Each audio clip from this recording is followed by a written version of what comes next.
Make the bad man stop. All right, everyone, this is Tim with Online Big Blue, bringing you the best in New York Giants sports talk and entertainment. It's December 28th, closing in on the new year, closing in on this season ending. It's stopping.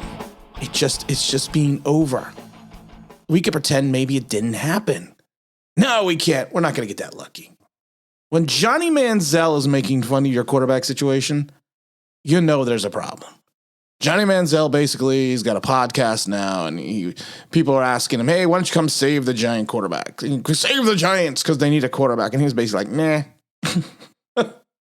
When Johnny Manziel makes fun of you, you know things are going bad. We have to talk about the GM search.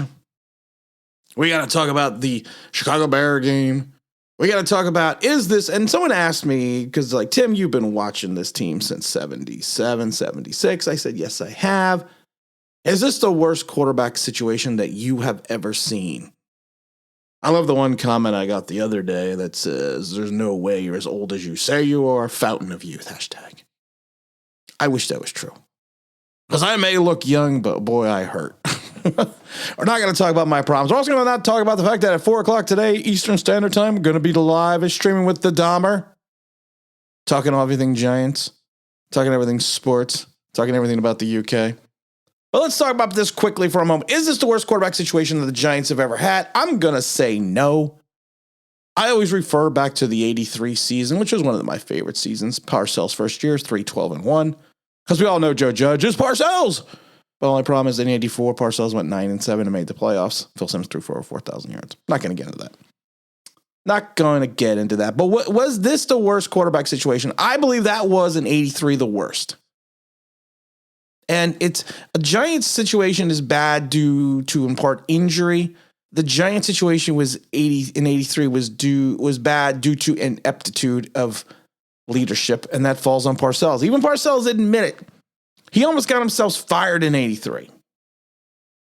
So in 84, he turned it around and said, you know what I'm going to do? I'm going to do things my way. I'm going to stop listening to people. Joe Judge, looking at you. Maybe you stop hiring 23 former failed college coaches to be in your staff. Just saying. Looking at you, Joe Judge. So he started the likes of Scott Bruner. Scott Bruner, of course, brought the Giants to the 81 playoffs, got him a playoff win in Dallas, first time in years. He came in, he started the season over Phil Simms. He went 3-9, only completed 190 passes for 49.2, 2,015 yards, 9 touchdowns in the Venerable, 22 interceptions. Yes, 22 interceptions in 12 games. Jeff Rutledge, well, then Phil Simms, who was then 28 years old, came in, was going to be the saviors against the Eagles. Came in mid-game, completed 7 of 23, 130 yards with an interception, broke his thumb to the fact that the bone protruded through his thumb on top of an Eagle helmet. He's out for the season.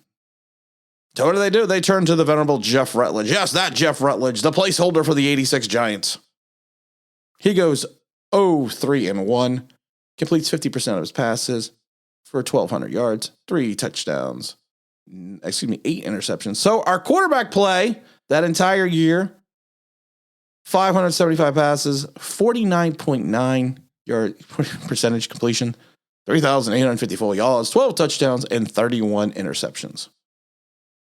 Yeah, I'm going to say that was the worst in my mind. That was bad. I mean, that was bad is not even, I don't even think bad is bad. I don't even think bad is a bad enough word for bad. We need Michael Jackson at one point to say, we're bad. How bad are you? We're just bad. It was just a bad team. All around. But they had talent on defense. They had young talent on defense. We have older talent on defense that is just not gelling. But if I have to pick, I'm going to say the 83 team, hands down. In the modern era, and I don't think the 80s is the modern era, but we're going to say in the modern era, is the team that just has the worst quarterback play in New York Giants history. I did a video yesterday about John Mara and his ability basically to have run this Giant organization into a ditch and has left it there. There's all this talk and scuttlebutt about the Giants going out and getting an external candidate. I don't see it. I don't believe the hype. I don't believe we're looking at the guy. And I believe we'll interview people, but I don't think we're looking at the guy in Kansas City. I don't think we're looking at Alonzo Highsmith. I don't think we're looking at Dobbs over with the Colts, even though I think we should. I think that we are going to go internal. I really do. Because of the fact that, why do I say this? And I've said this before.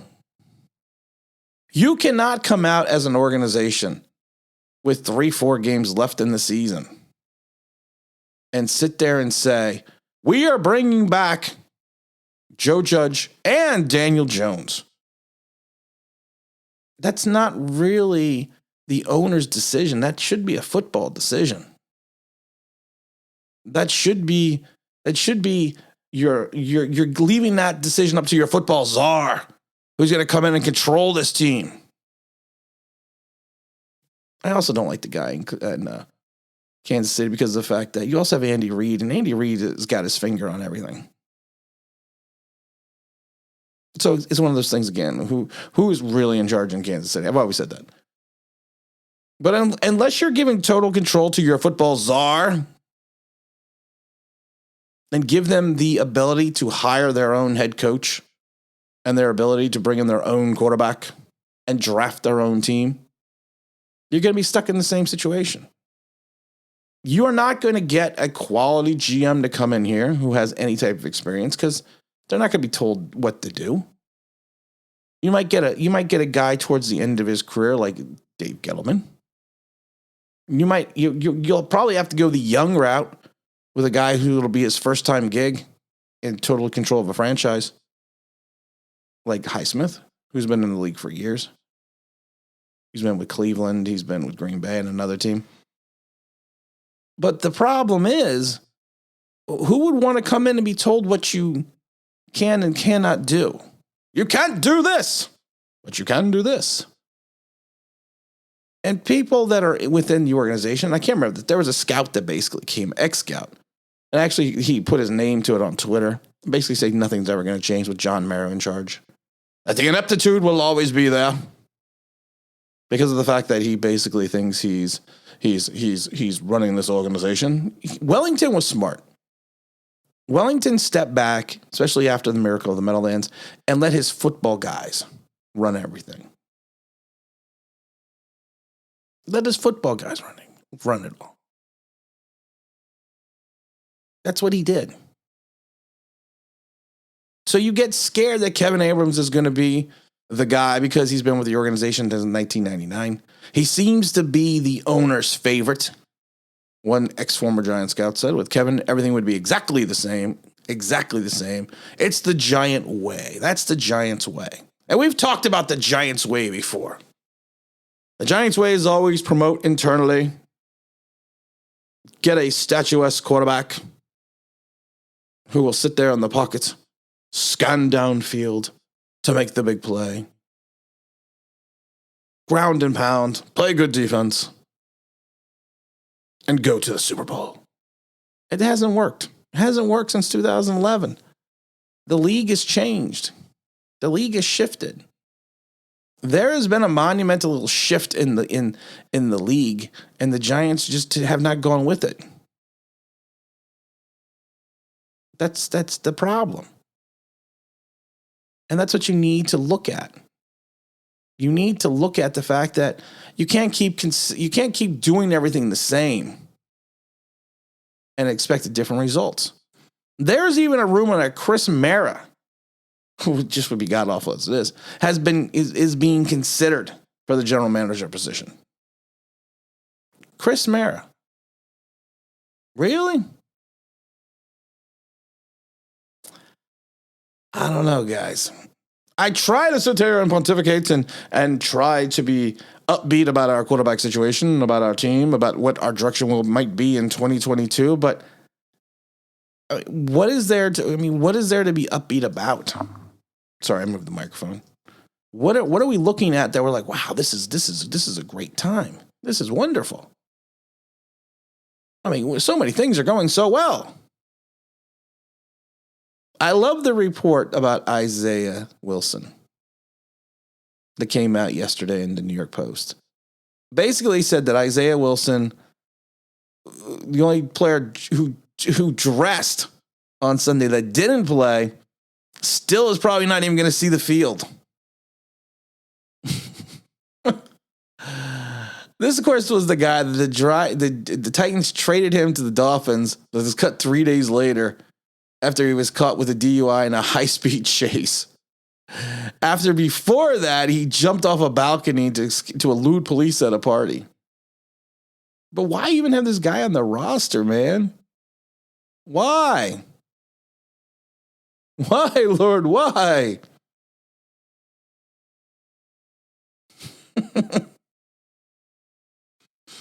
Things are going so well within the Giants staff that the report said Rob Sale is going to leave the Giants and take the offensive line job at Florida. Rob Sale's like, you know what? This organization's so great. I'm going back to college. Every day you look at the paper and you're just like, this can't get any worse, right? There's nothing else that can be said that could make this even worse. Of course, Matt from Connecticut tears his ACL. You got to feel bad for the kid. The only problem was he was getting beat like he stole something. He's not the answer. And like I even said, he's not even the answer. If the question is which Giant tore his ACL on Sunday, that's the only. I should rephrase. That should be the only answer that's the only question he should be the answer to. And I'm not laughing because torn ACLs. It's not funny, but he's just not the answer. He's just not the answer. I'm watching the Johnny Manziel thing. Basically, he's posting a thing with Cam Newton just sitting on the other end of the bench away from his teammates. When asked about if he should come out and save the Giants. Oh my God. You just gotta love it though. We are so bad that Johnny Manziel's making fun of us. That should tell you something. That should tell you something about this organization. But you know what? We got 2 more games. Jump on the stream tonight at 4 p.m. Eastern Standard Time. We're having the Dahmer on. We're talking Giants. We're talking strip clubs. Poppycockers. The greatest strip club ever in the UK. Who knows what we'll talk about? Maybe we'll talk about Johnny Manziel. We'll figure it out then. And again, this is Tim with the Online Big Blue, bringing you the best in New York Giants sports talking entertainment. And as always, if you could like, subscribe, you ring that bell, you think you know what that means, that'd be awesome.